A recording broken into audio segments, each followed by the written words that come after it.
Құрметті тыңдармандар, арнама қош келдіңіздер. Әулет құпиясы 16 бөлімі. Долға Илмазды тығырыққа тіреп сұрақтың астын ала бастады. Ал Илмаз ештеңені білдірмей сыр сақтамақшы болды. Ал Шағла болса інісіне мұңын шағып қайғыра жылап жатты. Бауыры, менің сүйікті әпкем мұңаймашы деді. Ал Долға болса тәтесіне келіп барлық мән-жайды сұрады. Бірақ сен оны білсең бізге болмайды деді.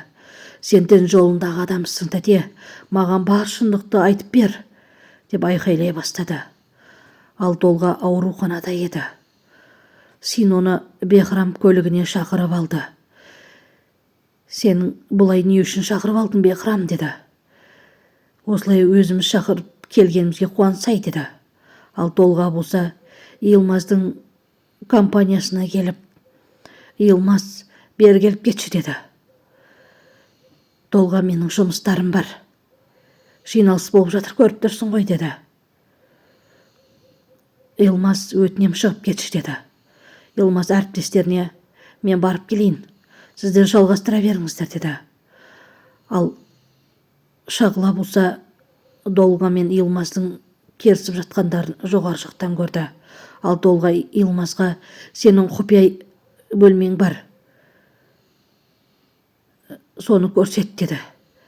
Кірген кезде ешқандай да қорапша жоқ болды.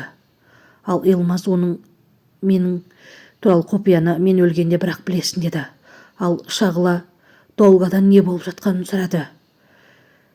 Бехрам, бір қорапты алып кел, сонда Тахирдің істегендерін айтып бермекші болды. Шағла, сен білгің келгенде білдің деді. Фильм жалғасы бар, арнама тіркелеміз.